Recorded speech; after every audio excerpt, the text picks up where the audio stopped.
Thank you, Madam Chair. Appreciate you and Ranking Member Lucas. Good to be with you this morning. And I want to thank the rest of my SSD colleagues as well for allowing me the opportunity to address all of you this morning.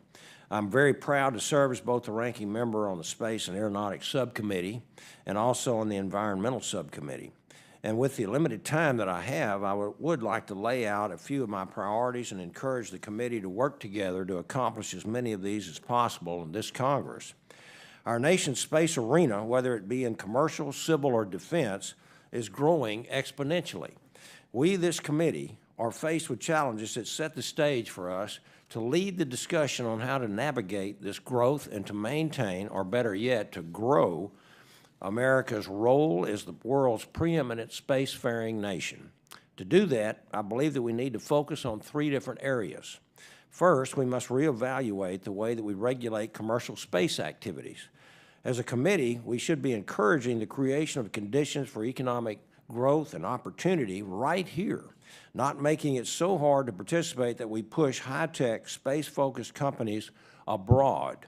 In the 115th Congress, the House passed the American Space Commerce Free Enterprise Act that would have accomplished this very goal while streamlining the bureaucracy into a one-stop shop at the Department of Commerce, all while maintaining our compliance with the Outer Space Treaty. This committee unanimously approved the ASCFEA last Congress before we sent it to the floor, where it passed without opposition. Let's do it again. Secondly, as access to space continues to increase, so does the need for more significant steps to be taken in terms of space safety, specifically issues relating to space situational awareness and space traffic management, but also with regard to how we investigate accidents. And thirdly, thanks in large part to the leadership of this committee in years past, the United States is now closer than ever to launching American astronauts on American rockets from American soil. And couple that with this administration's ambitious plans to return to the moon by 2024, the Science, Space, and Technology Committee is going to have its hands full in ensuring that we accomplish the goal of a sustainable presence on the moon as we push outward to Mars and eventually beyond. All of this while also being responsible stewards of the taxpayer's dollar. And I represent Johnson Space Center in Houston, which is the lead NASA center for human space exploration. The International Space Station, which is managed out of JSC, is a test bed for technologies and capabilities that will make the goals of pushing outward possible. Last Congress, I introduced the Leading Human Spaceflight Act, which recognizes the importance of a permanent and continuous U.S. human presence in low Earth orbit and directs NASA to work with the private sector in developing commercial capabilities to meet our future needs there. My bill also authorizes NASA to operate the ISS until 2030, or until a sustainable lower-cost alternative is demonstrated. The Leading Human Spaceflight Act maintains our national capabilities to manage space operation and space integration, spacesuit development, and habitat integration as we return to the moon and push outwards to Mars. I ask that the committee work with me as I work to advance this legislation again in this Congress. I'm very proud to have served as the chairman of the Space Subcommittee last Congress, and I'm very honored to continue as the ranking member now.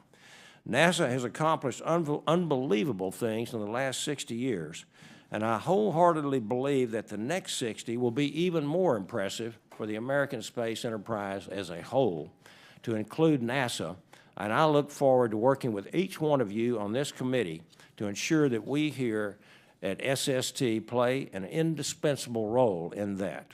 I will be reintroducing these bills soon and seeking co-sponsors.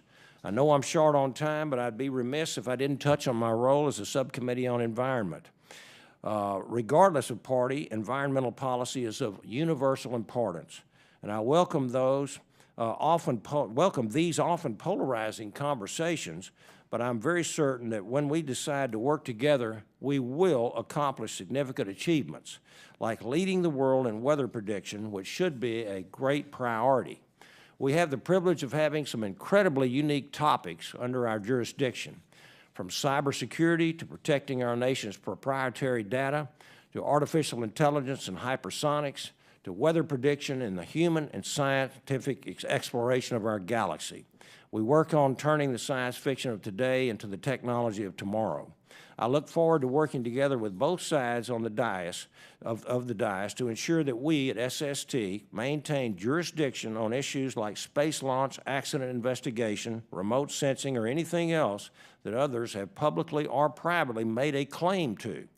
Let us always be inspired by the profound words on the wall back behind where you're sitting, and quoting from Proverbs 29:18, where there is no vision, the people perish. Once more, I'm proud to serve with each of you and look forward to working together with all of you in the 116th Congress.